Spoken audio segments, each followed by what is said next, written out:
이 독도가 일본 땅이 아니라고? 그럼 내가 가르친 건 뭐야? 솔직히 말해보죠. 저는 평생 독도가 일본 땅이라고 믿었습니다. 그리고 그걸 의심한 적도 없었어요.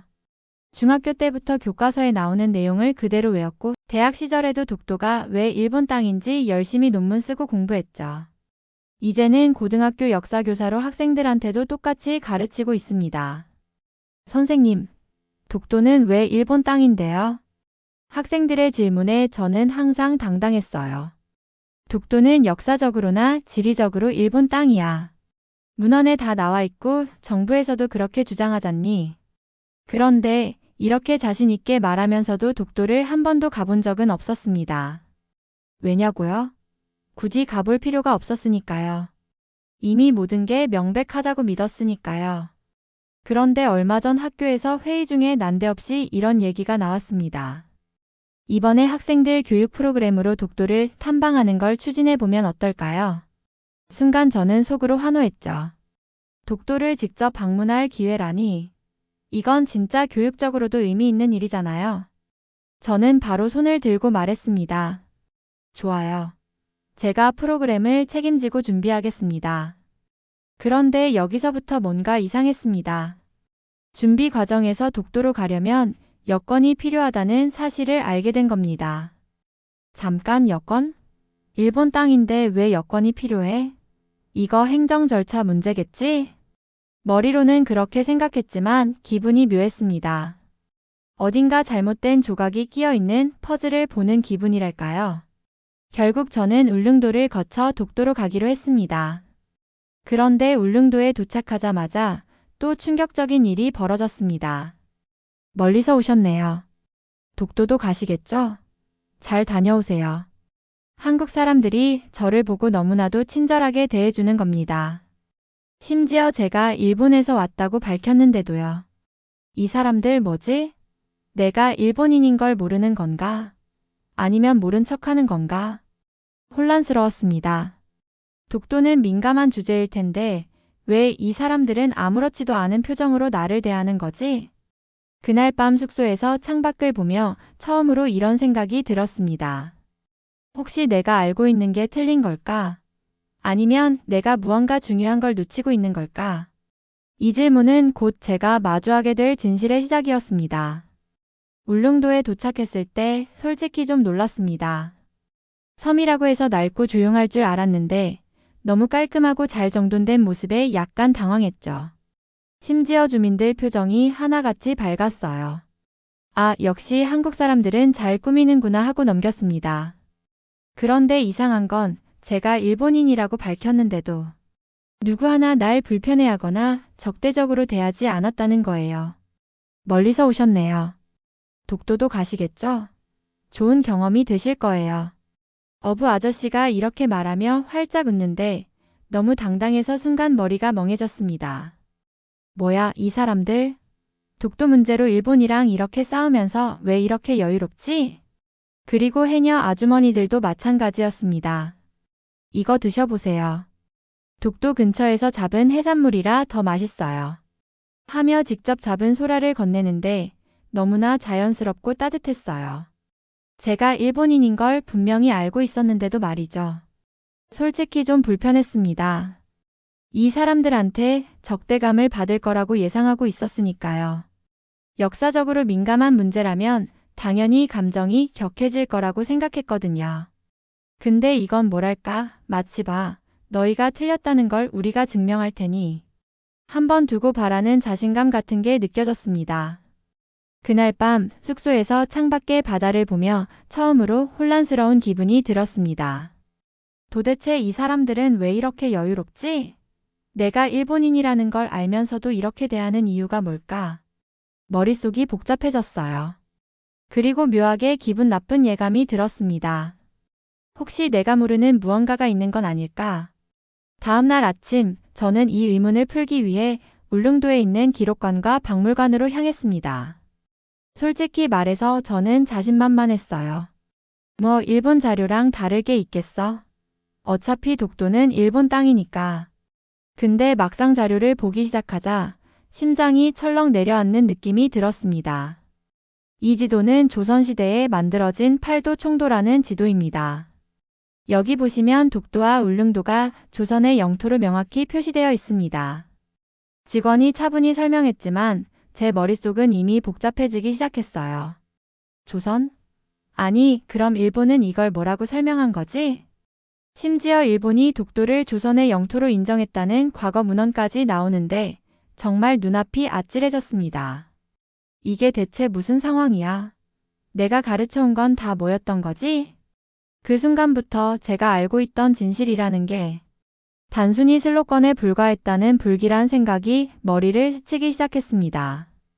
울릉도에 도착한 첫날부터 뭔가 심상치 않았습니다. 섬이 이렇게 깨끗하고 잘 정비되어 있을 줄은 상상도 못했거든요. 항구부터 숙소로 가는 길까지 모든 게 잘 정돈되어 있었고 한국 국기와 함께 독도는 우리 땅이라는 문구가 적힌 간판들이 곳곳에 보였습니다. 아, 여기서부터 한국의 독도 홍보를 강하게 하려는 거겠지. 저는 혼잣말로 중얼거리며 애써 의연한 척했지만 조금은 불편한 기분이 들었습니다.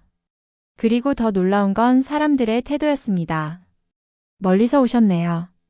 독도도 가시겠죠? 좋은 경험이 되실 겁니다. 어부 아저씨가 이렇게 말을 건넸습니다. 그의 얼굴은 햇볕에 그을렸지만 미소는 지나치게 환했습니다. 도대체 왜 이렇게 친절하지? 일본인이라고 하면 눈길이라도 한번 피하든가 불편한 기색을 보일 법도 한데 그 다음날 해녀 아주머니들과 이야기를 나눌 기회가 있었습니다. 그들은 독도 근처 바다에서 잡았다는 해산물을 자랑하며 맛보라고 권했습니다. 이런 건 일본에서는 못 드셔보셨을 거예요. 독도 바다의 맛은 특별하거든요. 그들의 태도는 여전히 밝았고 전혀 적대적이지 않았습니다. 아니, 오히려 자부심에 가득 차 보였습니다. 처음에는 당황스러웠습니다. 독도 문제는 일본과 한국 사이에서 가장 민감한 주제 중 하나인데 그들은 왜 이렇게 태연한 거죠? 혹시 내가 일본인이라는 걸 모르는 건가? 라는 생각까지 했습니다. 그런데 그건 아니었습니다. 한 어부가 대화 도중에 이렇게 말했거든요. 독도는 일본에서도 관심이 많다면서요? 직접 보고 나면 생각이 좀 달라질지도 모르죠. 그의 말은 단순한 친절 이상의 무언가를 담고 있었습니다. 마치 제가 무언가를 깨닫길 바라는 듯한 자신감이 깃든 태도였죠. 솔직히 말해서 그날 밤 숙소에 돌아와서 처음으로 불편한 기분이 들었습니다. 혹시 내가 뭘 잘못 알고 있는 걸까? 아니면 이 사람들이 무언가를 숨기고 있는 걸까? 머릿속은 복잡해졌습니다. 다음 날 저는 울릉도에 있는 기록관과 박물관을 찾아가기로 했습니다. 그래, 한번 그들이 무슨 자료를 가지고 있는지 보자. 어차피 독도는 일본 땅이라는 게 명백한 사실이니까. 스스로에게 이렇게 다짐하며 기록관에 들어갔습니다. 기록관에서는 조선시대의 지도와 문헌들을 열람할 수 있었습니다. 그런데 그곳에서 처음으로 저는 일본의 주장과 다른 사실들을 마주하게 되었습니다. 이 지도는 조선시대의 팔도 총도입니다. 보시다시피 독도와 울릉도가 조선의 영토로 명확히 표시되어 있습니다.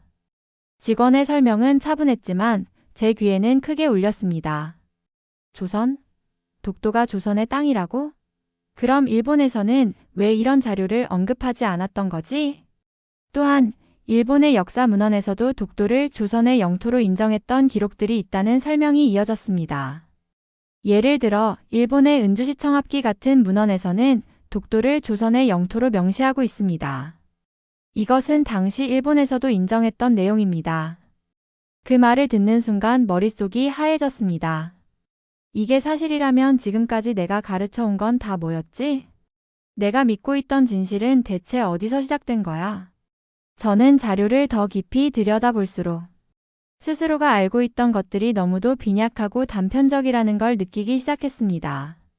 일본에서 배운 자료들은 대체로 감정적인 주장이나 단순한 슬로건에 그쳤습니다. 반면 이곳의 자료들은 구체적이고 설득력이 있었습니다. 머릿속은 점점 더 복잡해졌고 저는 처음으로 스스로를 의심하기 시작했습니다. 혹시 내가 알고 있는 역사가 틀렸던 걸까? 아니면 내가 뭔가 중요한 걸 놓치고 있는 걸까? 이 혼란은 울릉도에서의 마지막 날까지 저를 따라다녔습니다. 독도에 가기 전부터 제 마음속의 확신은 이미 균열이 생기기 시작한 상태였습니다. 독도에 발을 딛는 순간 저는 이상한 감정에 휩싸였습니다. 섬 자체는 작고 조용했지만 그 안에 담긴 역사는 무겁고도 선명했습니다. 경비대원들이 저를 맞이하며 섬 곳곳을 소개해 주었는데 그들의 태도는 진지했고 말 하나하나가 자신감으로 가득 차 있었습니다. 독도는 단순히 섬이 아닙니다. 오랫동안 이곳은 한국 사람들의 삶과 연결된 중요한 공간이었습니다. 그들의 설명은 간결했지만 무언가 강렬하게 와 닿는 느낌이 있었습니다. 저는 그들이 준비한 자료들을 천천히 살펴보기 시작했습니다. 첫 번째로 눈에 들어온 건 조선시대의 해양 지도였습니다. 거기에는 독도와 울릉도가 조선의 영토로 명확히 표시되어 있었습니다. 이 지도는 조선시대에 제작된 팔도 총도입니다. 독도와 울릉도가 조선의 땅임을 보여주는 대표적인 문헌 중 하나죠. 저는 순간 멍해졌습니다. 아니, 조선시대? 일본에서 배운 자료들과는 완전히 다른데? 더욱 충격적이었던 건 일본의 과거 문헌에도 비슷한 내용이 있다는 설명이었습니다. 은주시 청합기 같은 일본 문헌에도 독도가 조선의 영토로 기록되어 있습니다. 당시 일본에서도 이를 인정한 흔적이 남아있죠. 경비대원의 말은 차분했지만 제 머릿속은 이미 혼란으로 가득했습니다. 그럴 리가 없는데 일본의 주장이 이렇게 약한 근거였다고? 그뿐만이 아니었습니다. 경비대원들은 독도의 생태계 보존과 한국 정부의 관리 노력에 대해서도 상세히 설명했습니다. 독도는 단순히 역사적 문제를 넘어 환경적으로도 중요한 의미를 가지고 있습니다. 한국은 이곳을 보호하기 위해 다양한 정책을 시행하고 있습니다. 그들의 말과 함께 보여준 자료들에는 독도 주변 생태계에 대한 상세한 분석과 연구 내용이 포함되어 있었습니다. 일본에서는 독도를 영토로 주장하면서도 이런 자료는 한 번도 본 적이 없었기에 저는 점점 더 혼란스러워졌습니다. 일본에서는 독도를 우리 영토라고 주장합니다. 하지만 여기에 있는 자료들은 완전히 다릅니다. 그럼 이 모든 게 사실입니까? 저는 경비대원에게 물었습니다. 그는 조용히 미소를 지으며 말했습니다. 선생님이 직접 판단하셔야죠. 저희가 보여드릴 수 있는 건 사실에 기반한 자료뿐입니다. 그의 말은 저를 더 깊은 생각으로 빠뜨렸습니다. 제가 믿어왔던 모든 것, 제가 학생들에게 가르쳐온 내용이 이곳에서 본 진실과 너무나 달랐습니다. 그날 밤 저는 숙소로 돌아와 자료들을 다시 정리하며 창밖의 밤하늘을 바라봤습니다. 별이 가득한 하늘 아래에서 혼란스러운 마음을 주체할 수 없었습니다. 내가 가르쳐온 건 정말 진실이었을까? 아니면 단순히 일본의 주장에 불과했던 걸까? 그리고 떠오른 한 가지 사실이 저를 더욱 흔들어 놓았습니다. 독도에 오기 전 일본 땅을 방문하는데 여권이 필요하다고 생각해 본 적이 있었던가? 그런데 왜 나는 여권을 준비하며 아무 의문도 가지지 않았던 걸까? 여권이라는 작은 행동 하나가 제가 믿어왔던 모든 것을 뒤흔들기 시작했습니다. 내가 가르쳤던 학생들은 이제 독도를 어떻게 받아들일까? 내가 배웠던 역사는 진짜였을까? 질문은 끝없이 꼬리를 물었고 저는 답을 찾기 위해 스스로에게 끝없는 질문을 던졌습니다. 이곳에서의 경험은 제가 알고 있던 세계를 완전히 뒤집고 있었습니다. 여권 이야기가 떠오른 순간 저는 과거의 작은 행동들이 이토록 큰 의미를 가질 줄 몰랐다는 사실에 아찔한 기분이 들었습니다. 여권을 준비해야 한다는 것 자체가 이미 독도가 일본 땅이 아니라는 걸 보여주는 게 아닐까. 이 생각은 꼬리에 꼬리를 물며 이어졌습니다. 경비대원의 한마디가 제 혼란을 더욱 키웠습니다. 일본인들은 독도를 방문할 때 여권이 필요하지만 한국인들은 여권 없이도 옵니다. 이 차이가 의미하는 바를 생각해 보세요. 그 말이 머릿속에서 떠나지 않았습니다. 어째서 이런 차이가 발생하는 걸까요? 제가 일본에서 배운 역사와 가르쳐온 내용이 사실이라면 여권 같은 것은 당연히 필요하지 않아야 했습니다. 저는 이 모순된 현실과 가르침의 간극을 메우기 위해 더 많은 자료를 찾아 나섰습니다. 경비대가 보여준 고지도와 역사 문헌들은 모두 제가 일본에서 접한 자료들보다 훨씬 구체적이고 설득력 있었습니다. 조선시대의 해양활동 기록들을 보면 독도는 항상 조선의 영토로 다뤄져 왔습니다. 일본 문헌에도 이런 기록들이 남아있죠. 경비대원은 그저 담담히 사실을 전달했을 뿐이지만 그들의 태도는 너무나 확고했습니다. 반면 제가 알고 있는 일본의 주장은 점점 더 희미해지고 있었습니다. 제가 가르쳐온 내용들은 대부분 단편적인 주장이나 슬로건에 가까웠고 이곳에서 접한 자료들처럼 구체적이거나 객관적이지 않았습니다. 이 모든 게 사실이라면 내가 지금까지 믿어왔던 건 대체 뭐였지? 제 스스로에게 묻는 질문은 점점 더 많아졌고 답은 쉽게 떠오르지 않았습니다. 머릿속은 이미 독도가 단순한 섬 이상의 존재로 자리 잡기 시작했습니다. 이곳은 단지 역사적 논쟁의 대상이 아니라 한국 사람들에게는 삶의 일부이자 정체성의 상징처럼 보였습니다. 그날 밤 저는 별이 가득한 독도의 밤하늘 아래에서 다시 한 번 제 스스로를 돌아봤습니다. 나는 이 진실을 학생들에게 어떻게 전달해야 할까? 지금까지 내가 가르쳐온 건 진실이라고 할 수 있었던 걸까? 독도에서의 경험은 단순히 저의 믿음을 흔드는 것에 그치지 않았습니다. 그것은 제 인생과 교육자로서의 신념을 뿌리부터 흔들어 놓고 있었습니다. 제가 독도에서 본 자료들은 하나같이 구체적이고 설득력이 있었습니다. 고지도 문헌 항해 기록 그리고 일본의 과거. 문서들까지 모두 독도가 조선의 영토였음을 증명하고 있었습니다. 그런데 이런 중요한 자료들을 왜 일본에서는 접하지 못했을까? 이 질문이 머릿속을 떠나지 않았습니다.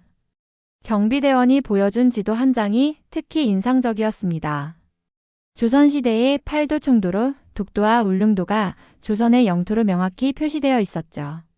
이 지도는 독도가 오래전부터 조선의 영토였다는 것을 보여주는 중요한 자료입니다. 그의 설명은 담담했지만 제 안에서는 큰 혼란이 일었습니다. 만약 이게 사실이라면 내가 배운 건 대체 뭐였지? 심지어 일본의 문헌에서도 독도가 조선의 땅으로 기록된 자료들이 있었습니다. 일본의 은주시 청합기에도 독도가 조선 영토로 명시되어 있습니다. 당시 일본은 이 사실을 인정했었죠. 경비대원이 말하는 내용은 하나하나 충격적이었습니다. 제가 가르쳐온 내용이 단순히 정부의 주장에 불과했던 걸까?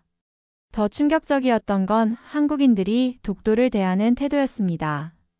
경비대원들은 마치 독도가 논쟁의 대상이 아니라 너무나도 당연히 한국의 영토라는 걸 알기 때문에 이 문제로 굳이 흥분하지 않는 듯 보였습니다. 오히려 저를 포함한 외부인이 독도를 방문해 직접 보고 깨닫기를 바라는 듯한 태도였습니다.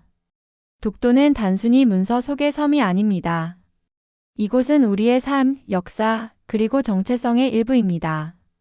그들의 말은 너무나 자연스러웠고 그 안에서 강한 자신감이 느껴졌습니다. 이들은 단순히 독도를 주장하는 것이 아니라 독도와 함께 살아가며 그 역사를 지키고 있는 사람들이었습니다. 이쯤 되니 제가 처음 가졌던 확신은 흔들리기 시작했습니다. 일본에서 배운 내용이 잘못된 것일 수도 있다는 생각이 들었죠. 제가 학생들에게 가르쳐온 것들이 진실이 아니라 단편적인 주장에 불과했다는 사실을 인정하기 두려웠습니다. 그날 밤 독도의 숙소에서 별이 가득한 밤하늘을 보며 생각했습니다. 내가 지금까지 가르쳐온 게 진실이 아니었다면 학생들에게 내가 전한 건 뭐였지? 이 사실을 받아들이는 게 맞는 걸까? 혼란은 점점 커졌고 저는 스스로에게 끝없이 질문을 던지기 시작했습니다. 그날 밤 숙소에서 고요히 흘러가는 바닷소리를 들으며 자료들을 다시 펼쳤습니다. 한 장 한 장 넘길 때마다 제 머릿속은 점점 더 복잡해졌습니다. 특히 조선의 옛 지도와 일본 문헌 속 기록들이 떠올랐습니다. 독도가 조선의 영토라는 기록이 일본 문헌에 있다니. 그 사실은 저를 깊은 혼란에 빠뜨렸습니다. 일본에서 배웠던 주장들은 독도를 일본 땅으로 확신하게 만들었지만 지금 눈앞에 있는 자료들은 그것과 정면으로 충돌하고 있었기 때문입니다. 경비대원의 말도 머릿속을 떠나지 않았습니다. 독도는 한국인들에게 논쟁의 대상이 아닙니다. 그저 당연히 우리 땅이죠. 우리가 여건 없이 이곳을 올 수 있는 것도 그런 이유 중 하나입니다. 이 말을 듣는 순간 다시 여권을 준비하던 제 모습이 떠올랐습니다. 그래, 왜 일본 영토를 가는데 여권을 준비해야 했던 거지? 여권이라는 사소한 문제는 이제 제 신념 전체를 뒤흔들고 있었습니다. 그뿐만이 아니었습니다.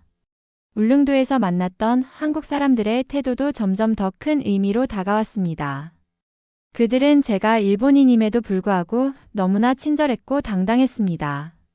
독도를 직접 보고 가신다니 잘하셨습니다. 많은 걸 느끼고 가실 거예요. 그들은 마치 제가 이곳에서 진실을 깨닫길 기대하는 듯 보였습니다. 만약 이들이 틀렸다면 이렇게 당당할 수 있을까? 질문은 꼬리에 꼬리를 물었고 저의 확신은 점점 더 약해져 갔습니다. 저는 학생들에게 일본의 영토를 자랑스럽게 가르쳤습니다.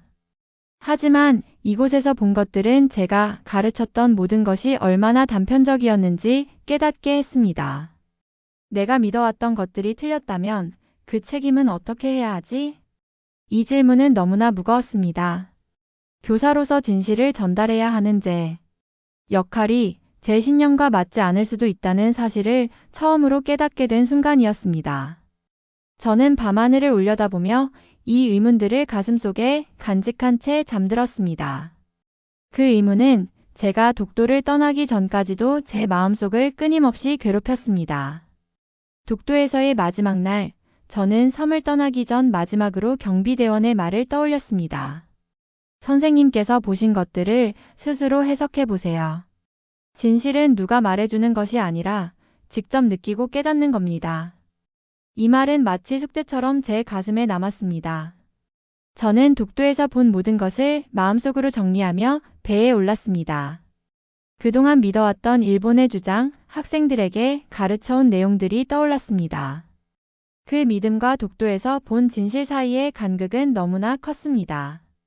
울릉도로 돌아오는 배 안에서 저는 창밖을 바라보며 스스로 다짐했습니다. 내가 배운 것, 가르쳐온 모든 것을 다시 돌아봐야겠다. 그리고 진실을 전달하는 교사가 되어야 한다. 한국 사람들에게 독도는 단순한 영토가 아니었습니다. 그들의 삶, 정체성, 그리고 역사를 품은 섬이었습니다.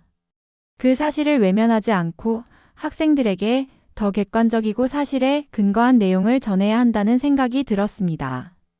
이 이야기를 전하면서 다시 한번 제 자신을 돌아보게 됩니다.